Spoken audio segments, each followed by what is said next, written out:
talking about chapter number 3, Chalcolithic villages in India. As we know that we had already covered Chalcolithic period in India. In today's lecture we are going to study Chalcolithic Maharashtra and Megalithic period in India. Evidence of Chalcolithic culture also found in Maharashtra at Daimabad. Daimabad is situated on the river bank of Paravara river, that is the tributary of Godavari river in Shirampur Taluka, Ahmednagar. The Chalcolithic culture before the arrival of the late Harappans at Daimabad is known as Savalda culture.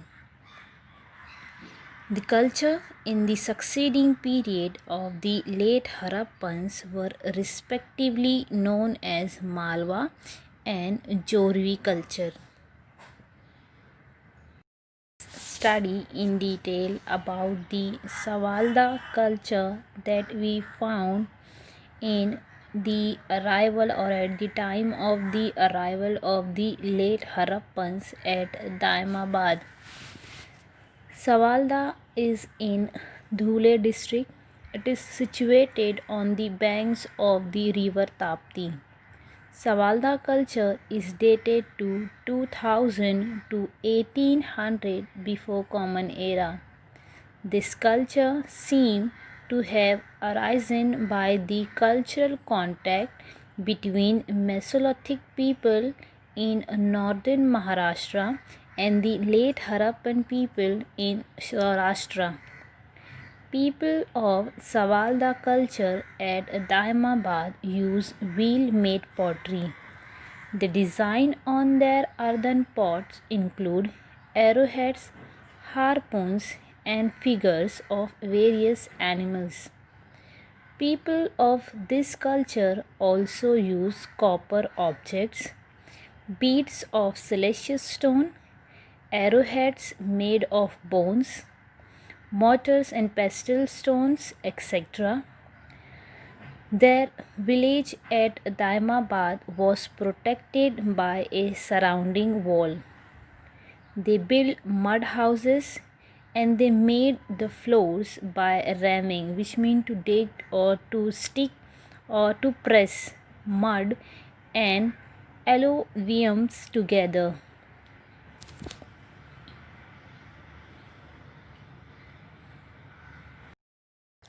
There was a cultural contact between the Savalda people and the Harappan in Saurashtra. Its evidence has been found at the site of Koti in Dhule district. The artifacts made of chunk shells found at Kothe confirm that Savalda people and the Harappans in Saurashtra had trade relations. Next, as we know that the culture in the succeeding period of the late Harappans were respectively known as Malwa and Jorvi culture. So let's study in detail about both these culture. They known as the first farmer of Maharashtra. The people of Malwa culture reached Maharashtra around 1600 before Common Era. Permanent villages of farmer were first established in Maharashtra by the Malwa people. They were the first farmer of Maharashtra. After arriving in Maharashtra, they came into contact with the Neolithic people in Karnataka. It resulted into a few changes in the pot making technology of Malwa people as far as shape of the pots and design are concerned.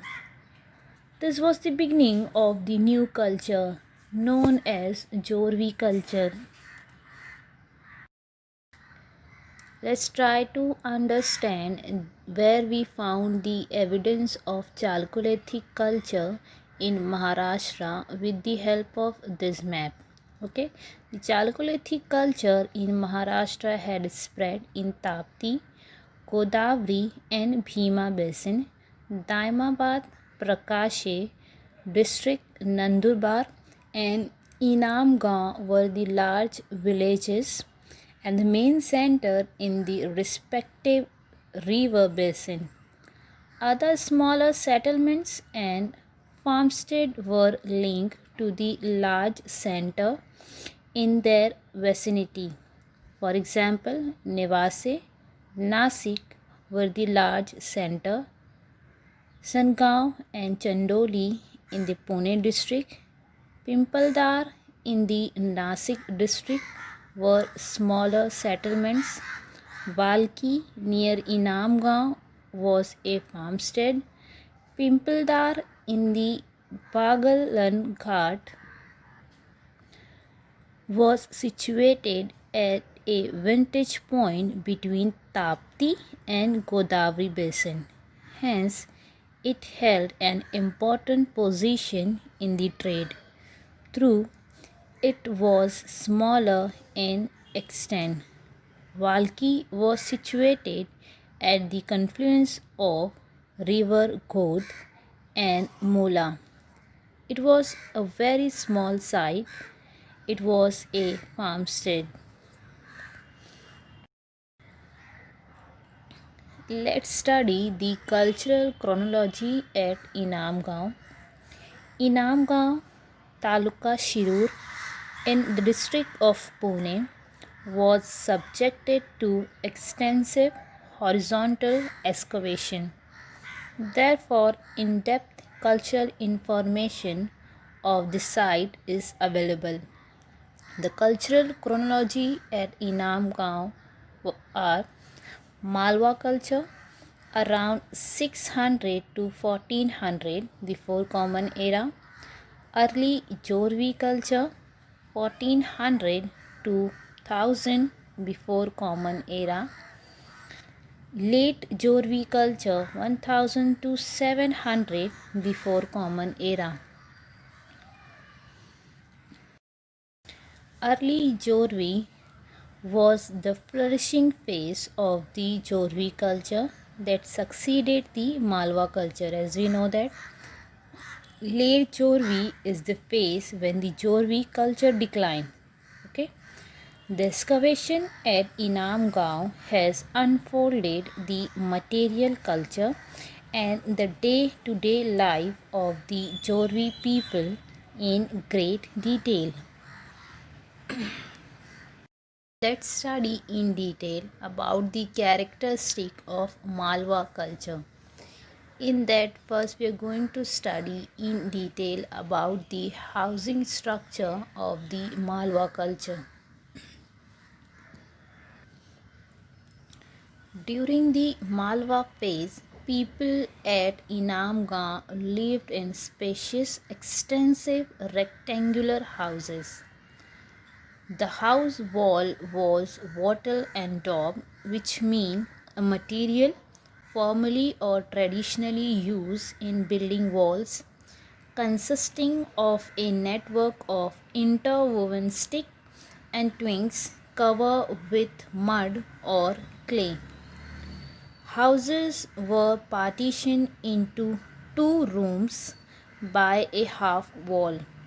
The evidence of storage facilities in the houses came in the form of round platforms made for storage bins, four flat stone used for resting, four-legged storage jar, and underground silos plasters with limes.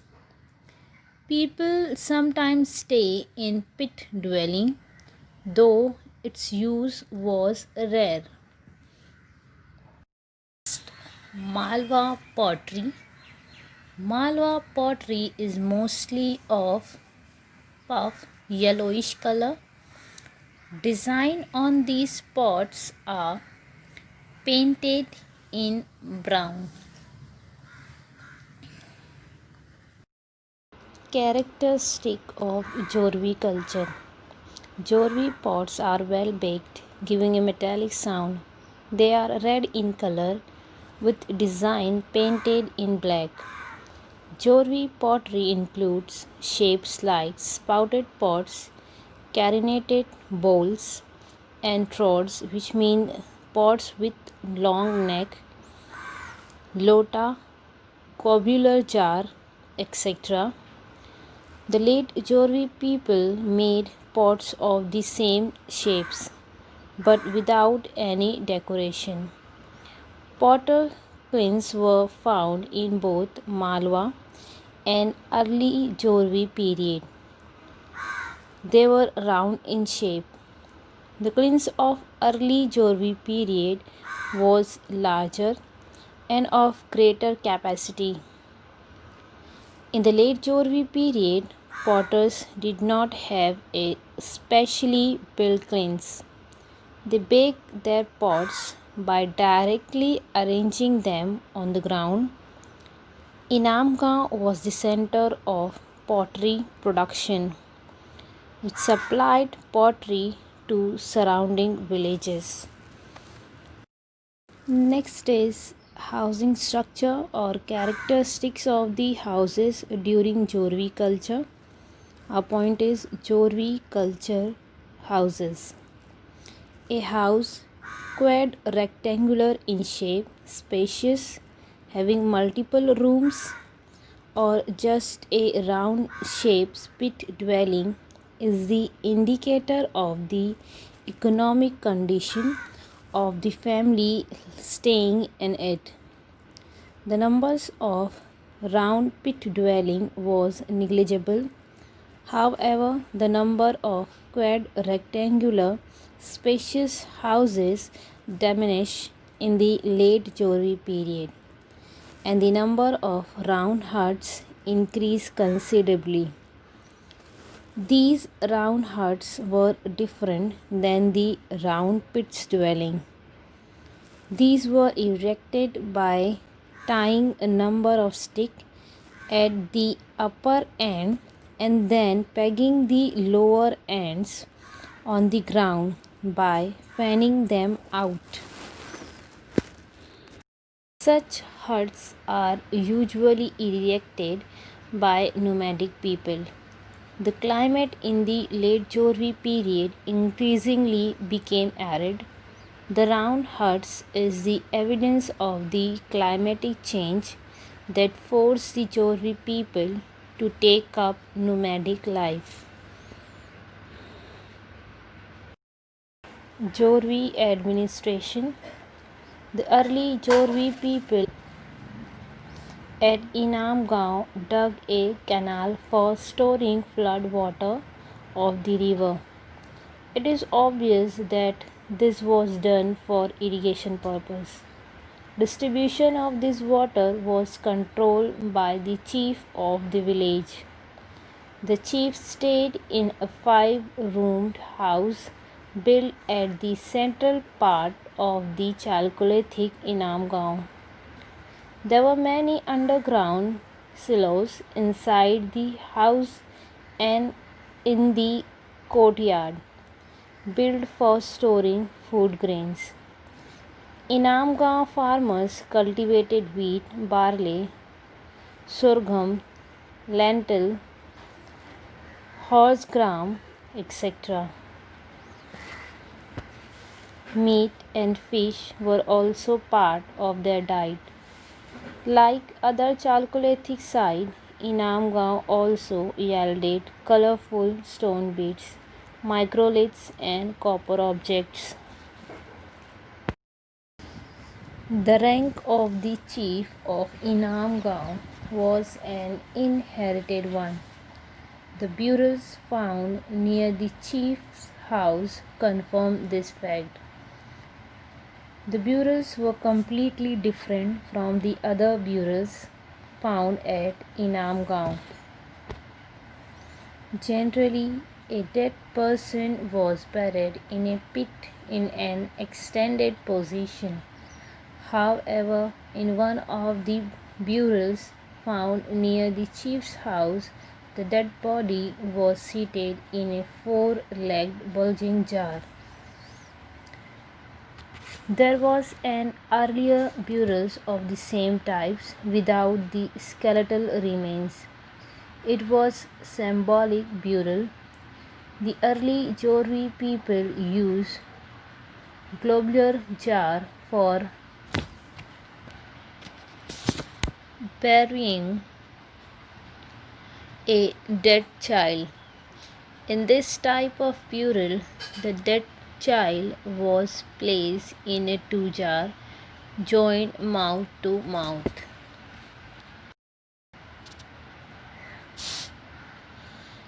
Megalithic period in India. At about 700 before Common Era, Inamgaon was completely abandoned by the Jorvi people. Thereafter, it was never occupied till the historic period. This situation prevailed in most of the Maharashtra. However, a nomadic people of this period erected stone circle by using huge slab of rock. The space within this circle was used to bury dead people. Because of the huge stone slab used in their erection, these circles are known as megaliths. The people of these megalith is known as megalithic age. They were used for various purposes, but mainly they contain the remains of the dead. They were the memorial of the dead. Such megalithic circles are in many parts of the world. Its tradition was prevalent since prehistoric time. A few tribes practice it even today. For instance, the Bodos in Odisha, Todas and Kurumbdas in South India, Nagas and Khasis in northeast India.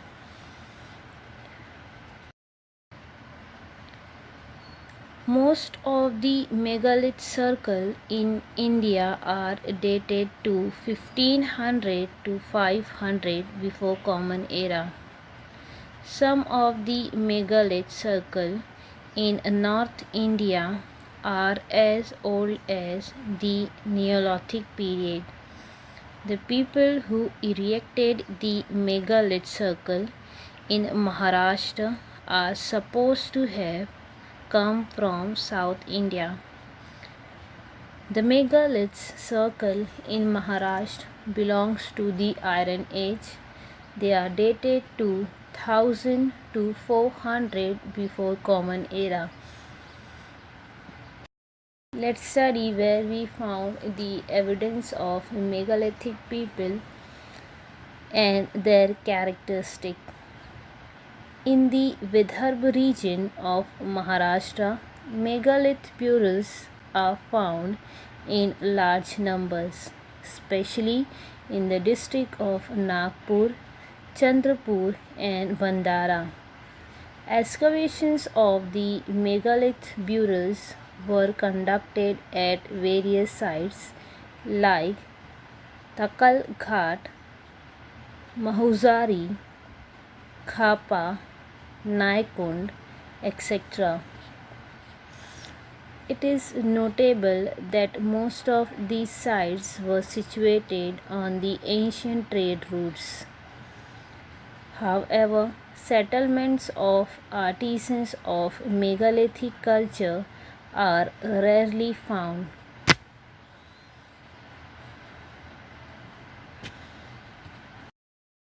People of megalithic culture were nomadic artisans. They were skilled in making iron objects. A furnace of melting iron of megalithic period was discovered at Naikund near Nagpur. Megalithic people used horse for transport and travel. Skeletal remains and copper ornament of horses were found buried in the megalithic circle. Megalithic people used black and red pottery. The people of this period were certainly instrumental to a great extent in introducing the Iron Age in ancient India.